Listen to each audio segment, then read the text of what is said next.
아모스 선지자를 통해서 말씀해 주고 있습니다. 아모스 4장 9절 말씀도 한번 다 같이 모니터를 보면서 읽어보도록 하겠습니다. 시작. 내가 곡식을 마르게 하는 재앙과 깐풍기 재앙으로 너희를 쳤으며 팥중이로 너희 위에 많은 동산과 포도원과 무화과 나무와 감람나무를 다 먹게 하였으나 너희가 내게로 돌아오지 아니하였느니라. 여호와의 말씀이니라. 풍제로 깐부기로 팥중이로 회개를 촉구했습니다. 하지만 돌아왔다는 얘기, 안 돌아왔다는 얘기예요? 안 돌아왔다는 얘기예요. 지금 오늘날 우리 시대를 바라보면서 정말 주님 오실 날이 가까웠구나, 우리가 회개해야 되는데 돌아오지 아니했다는 거예요. 아모스 4장 10절 말씀에서도 말씀해 주고 있습니다. 다 같이 한번 읽어보겠습니다. 내가 너희 중에 전염병 보내기를 애굽에서 한 것처럼 하였으며 칼로 너희 청년들을 죽였으며 너희 말들을 노력하게 하며 너희 진영의 악취로 코를 찌르게 하였으나 너희가 내게로 돌아오지 아니하였느니라. 여호와의 말씀이니라. 전염병으로 회개를 촉구했습니다.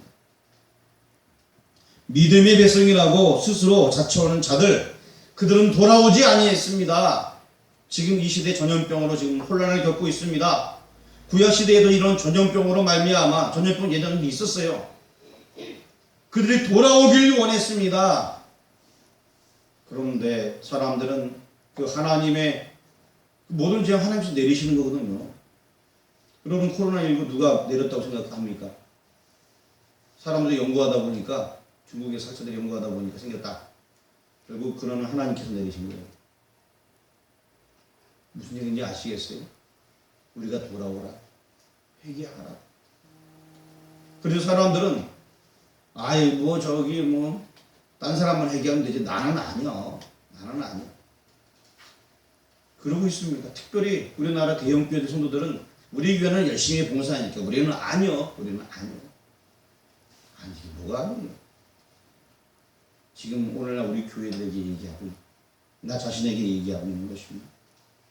아모스 4장 11절 말씀 또 앞에 한번 보시고서 같이 봉독하길 바랍니다. 4장 11절. 아모스 4장 11절. 시작. 내가 너희 중에 성은 무너뜨리기를 하나님인 내가 소돔과 고모라를 무너뜨린 같이 하였으므로 너희가 불붙는 가운데서 회낸 나무 조각같이 되었으나 너희가 내게로 돌아오지 아니하였느니라. 여호와의 말씀이니라. 전쟁으로 경고했지만 돌아오지 아니했습니다. 오늘날 교회들은 덩치가 큰 교회들이 많아요. 그래서 스스로 골리앗이 골리앗처럼 덩치가 엄청나게 큽니다. 외모가 커져버렸어요. 오늘날의 교회들은 돌아오지 아니하고 있습니다. 그리고 또 오늘날에 또 작은 교회들이 많이 있습니다. 작은 교회들도 덩치가 큰 교회들이 어쩌면 모델이 되어서 그걸 따라가려고 하고 있으면서 덩치는 작지만 덩치 큰 모습만 하고 있고, 그리고 또 실제적으로는 하나님 말씀 듣지 아니하고 돌아오지 아니하고 있다는 것입니다. 그래서 주님은 아모스 4장 12절에 말씀합니다. 아모스 4장 12절도 앞에 적어놨습니다. 다 같이 읽어보겠습니다. 그러므로 이스라엘아, 내가 이와 같이 내게 행하리라. 내가 이것을 내게 행하리니 이스라엘아, 내 하나님 만나기를 준비하라. 이거 어떤 사람들은 하나님 만나기를 준비하라 하니까 할렐루야 아멘 이럽니다. 여기서 하나님 만나기를 준비하는 어떤 내용이에요? 예? 니들 그렇게 하면 심판을 준비하라 이 얘기예요. 여기서 할렐루야 아멘 하면 큰일 나는, 회개도 못하고 그냥 큰일 나는 얘기예요. 지금 이 얘기는요.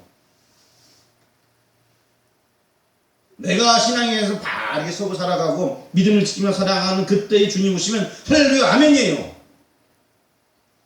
근데 지금 여러 가지 경고하면 너희들이 못 산다, 이렇게 지금 신앙생활 제대로 못하고 있고 나를 믿지 아니한다, 그럼 심판이 임할 거잖아. 이거 두려운 얘기예요. 심판을 각오하라는 그런 메시지인 것입니다. 회개치 아니하면 아무리 교회 열심히 다니는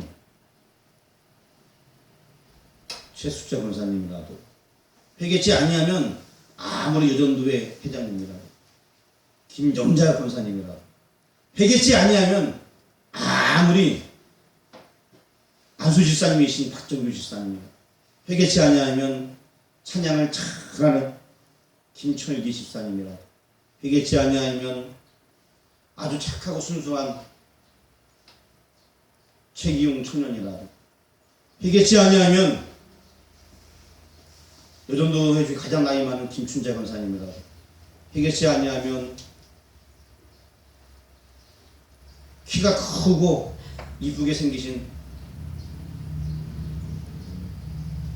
우리 집사님 유승희 집사님이라 할지라도 회개치 아니하면 임자민 사모라 할지라도 회개치 아니하면 박시원 학생이라 할지라도 회개치 아니하면 박시의 학생이라 할지라도 아무리 목사나 장로라 해도 아무리 큰 대형교회나 성도나 그 의역자라 할지라도 심판을 각오하라는 말씀인 것입니다. 이 아모스 말씀은 굉장히 두려운 말씀이에요.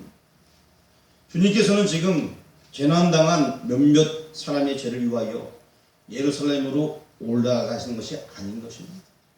이 세상 인류의 모든 죄를 감당하기 위하여서 예루살렘을 올라가고 있는 중에 이 메시지, 이 말씀을 전한 거예요. 그리고 그를 믿지 아니하면 심판 당하지 않습니까? 그 유대인들은 지금 몇 날 안 남았어요. 지금 그 메시지를 말씀해 주고 있습니다. 그러므로 앞에 두 사건을 통해 하시고자 하는 말씀은 당연합니다. 회개하라 라고 회개를 촉구하고 있습니다. 회개를 촉구하신 것은 여기가 처음이 아닌 것입니다. 예수님 공생애를 시작하면서 마태복음 4장 17절에 말씀하셨습니다. 여기 앞에 적어놨습니다. 마태복음 4장 10절 아는 말씀입니다. 같이 읽어보도록 하겠습니다. 시작. 이때부터 예수께서 비로소 전파에 이르시되 회개하라 천국이 가까이 왔느니라 하시더라. 물론 이전에는 세례 요한이 회개하라 천국이 가까웠다라고 말씀을 선포했고 그 다음에 바로 예수님께서 이 말씀을 또 하셨습니다. 예루살렘으로 올라가면서 하신 교훈은 다름이 아니라 여러 가지 좋은 말이 아니라 회개를 말씀하고 있습니다. 오늘날 교회에서 회개하는 기도 소리가 작아졌습니다. 잘 들리지 않습니다. 회개하는 기도가 너무나 줄어들었어요. 왜일까요? 모두가 잘났습니다. 회개할 게 없어요. 너무나 잘났어요. 아는 게 많아요. 머리가 커져버렸어요. 모르는 게 없어요. 심지어 교우들이 목사님 우리 헬라어 좀 가르쳐주세요. 히브리어 좀 가르쳐주세요. 그래서 하는 교회들이 있어요. 목사님 우리 교회들 다 같이 성경술래 가서 배우고 싶어요. 뭐 다 배우고 아는 거 너무 많아요. 성경 모르는 거 없어요. 심지어 목사님들이 설교를 하게 되면 아이 목사님 이제 헬라 히브리어 배워놨으니까 원어적으로 볼 때 그 단어는 이런 의미인데요. 머리가 다 커져버렸어요. 근데 회개 안 합니다. 회개할 때 나 자신을 바라볼 수 있는데 회개를 안 하는 거예요. 회개할 때 내가 죄인임을 알게 되는데 회개 안 하니까 나는 죄인이 아니고 늘 잘났고 유식한 자가 되는 것입니다. 회개할 때 그리고 내가 아주 낮아질 때에 이미 낮고 낮은 자리에 계신 예수님을 만날 수 있는데 그분을 만날 수 없어요. 왜냐? 우리가 너무나 위에 올라가 있기 때문에 교만해져 있기 때문에 낮고 낮으신 예수님을 만날 수가 없습니다. 내가 높이 있고 회개하지 아니하면 낮아지신 예수님 내 곁에 계시지 아니합니다. 절대로 만날 수 없어요. 내가 회개하고 또 회개하고 또 회개하고 철저히 낮아질 때에 바로 그 자리에 예수님이 계십니다.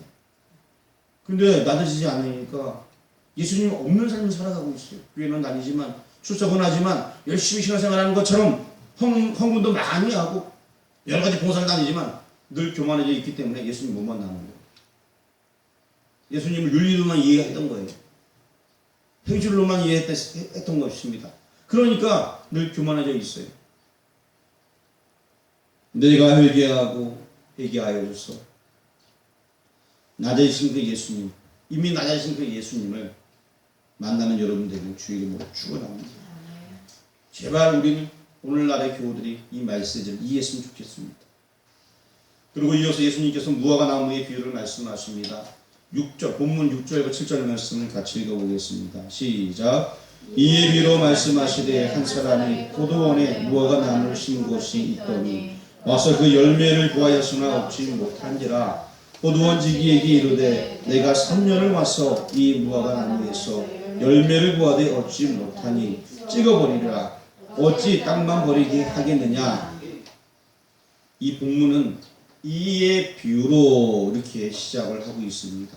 이 본문의 비유가 앞에서 촉구하신 회개에 대한 비유임을 말씀해 주고 있다는 것입니다. 주님은 3년 동안 회개를 촉구했습니다. 3년 동안 회개를 촉구했어요. 주님이 공생의 기간 3년이잖아요. 그러고 나서는 예루살렘 가셨습니다. 3년 동안 회개를 촉구했어요. 누가복음 3장 8절에도 세례 요한이 회개하는 부분이 나와 있습니다. 회개를 외치고 있습니다. 누가복음 3장 8절 여기 적어놨습니다. 누가복음 3장 8절 다같이 한번 읽어보겠습니다. 그러므로 회개에 합당한 열매를 맺고 속으로 아브라함이 우리 조상이라 말하지 말라. 내가 너에게 이르노니 하나님이 능히 이 돌들 아브라함의 자손이 되게 하시리라. 그러나 여러분 회개하지 않으므로 찢김을 당할 위기에 놓이게 된 것입니다. 누가복음 3장 9절 말씀 앞에 적어놨는데 한번 읽어보도록 하겠습니다. 시작. 이미 도끼가 나무 불에 놓였으니 좋은 열매 맺지 아니하는 나무마다 찢겨 불에 던져지리라. 이미 도끼가 나무 뿌리에 놓였으니 좋은 열매 맺지 아니하는 나무마다 찢겨 불에 던져지리라. 열매가 없으면 찢겨 던져진다라고 성경에서 분명히 말씀해주고 있습니다. 또 이와 같은 비슷한 내용의 말씀, 실제로 있었던 이야기가 마가복음에서 나와 있습니다. 마가복음에서는 예화가 아니라 주님께서 제자들하고 실제로 있었던 이야기입니다. 마가복음 11장 13절 말씀 여기 적어놨는데 한번 같이 읽어보도록 하겠습니다. 멀리서 잎사귀에 있는 한 무화과 나무를 보시고 혹 그 나무에 무엇이 있을까 하여 가셨더니 가서 보신즉 잎사귀 외에 아무것도 없더라. 없어요? 마가복음 11장 13절. 예, 그럼 넘겨보세요 한번. 예, 그럼 없으면 넘어가고 이제 마가복음 11장 20절 말씀 한번 읽어보겠습니다. 11장 20절 시작. 그들이 아침에 지날 때에 무화과 나무가 뿌리째 마른 것을 보고. 자 이제 마가복음 11장에서는요 잎사귀가 있는 무화과 나무를 보시고 예수님께서 뭐가 있냐 갖다 봤는데 아무것도 없는 얘기가 있었고 나중에 이제 후에 예수님이 다시 나오실 때 마가복음 11장 20절 말씀에 그들이 아침에 지나갈 때에 무화과 나무가 뿌리째 마른 것을 보고 무화과 나무가 완전히 말랐다라고 표현하고 있습니다. 그러고 나서 11장 21절 읽어보겠습니다. 베드로가 생각이 나서 여짜오되 라비여 보소서 저주하신 무화과 나무가 말랐나이다.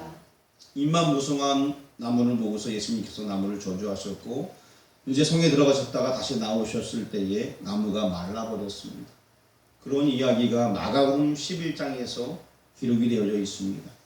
열매 없는 무화과 나무는 뿌리까지 말라 죽었던 것입니다. 실제로 그런 일이 있었어요. 자 본문 다시 본문으로 돌아와서 누가복음입니다. 본문 8절과 9절 말씀 한번 읽어보겠습니다. 시작. 대답하여 이르되 주인이여 금년에도 그대로 두소서 내가 노릇하고 걸음을 줄이니 이후에 만일 열매가 열면 좋거니와 그렇지 않으면 찍어버리소서 하였다 하시니라. 이는 그들에게 마지막 기회가 주어졌음을 말씀해 주고 있습니다. 마지막 기회. 1차적으로는 당시 유대인들에게 하는 얘기입니다. 33절에 그 내용이 나와 있는데 33절 읽어보겠습니다. 그러나 오늘과 내일과 모레는 내가 갈 길을 가야 하리니 순위자가 예루살렘 밖에서는 죽는 법이 없느니라. 오늘 내일 모레 얼마 남지 않은 시간을 말씀해 주고 있습니다. 십자가에 달리우실 그 예수님 그것을 이제 말씀하면서 마지막 기회가 그들에게는 얼마 안 남았음을 얘기해 주고 있습니다. 그리고 모든 세대에게 하시는 말씀이 나와 있습니다. 모든 세계에는 누가복음 12장 58절 아까 읽었던 말씀인데요. 앞에도 기록을 해놨습니다. 같이 누가복음 12장 58절 읽어보겠습니다. 내가 너를 고발하는 자와 함께 법관에게 갈 때에 길에서 회개하기를 힘쓰라. 그가 너를 재판장에게 끌고 가서 재판장이 너를 옥졸에게 넘겨주어 옥졸이 옥에 가둘까 염려하라. 자, 이는 노중에 있을 때를 의미합니다. 아직 우리는 노중에 있습니다. 주님 오시기 전입니다. 바로 이 노중에 있을 때. 노중에 있을 때가 언제라고요? 노중에 있을 때가 언제예요? 예? 주님 오시기 전이라고 제가 말씀했는데 구체적으로 언제입니까? 지금이에요. 지금. 바로 지금. 지금 우리가 회개해야 됩니다. 회개하지 않으면 어떻게 된다고요? 3절에 5절에 뭐라고 말씀하고 있습니까? 망하리라라고 얘기합니다. 망하리라고 얘기하니까 어떤 사람은 정성 가다 보니까 망하리가 있다 그러는데 그 망하리가 아니라요. 완전히 심판받고 망한다는 얘기입니다. 망하리라. 2번씩이나 반복해서 3절과 5절에 말씀하고 있습니다. 구약에서도 이미 돌아오지 않은 이스라엘, 그 이스라엘을 이야기해 주고 있습니다. 결국 그대로 망하고 말았어요. 그 나라가 예언대로. 예수님은 무화과 나무를 통하여 우리를 보게 하십니다. 여러분, 한번 제가 물어보겠습니다. 잎만 무성한 무화과 나무인지, 아니면 잎도 있고 열매도 잘 맺은 무화과 나무인지, 여러분은 어디에 속합니까? 아, 목사님, 저는 두 개가 다 아니에요. 저는 잎도 없어요. 열매도 없고. 이렇게 되면 아주 곤란합니다. 여러분, 주님께서는 열매를 보십니다. 기도하겠습니다. 오늘날 이 시대를 바라보며 내가 기도하지 아니함으로 세계가 혼탁하고 어지러움을 자각하고 내 자신 먼저 회개하기 원합니다. 떠나보지 하나님 가족을 하나님께 맡기고 이 나라를 돌아보며 이 나라 이민족을 위해 기도하기 원합니다. 우리의 잘못된 부분을 고쳐달라고 회개를 촉구하며 기도하는 시민을 되실 수 있도록 인도하여 주옵소서. 우리의 못나하고 우리의 어리석음을 용서하여 주옵소서. 예수님의 이름으로 기도합니다. 아멘.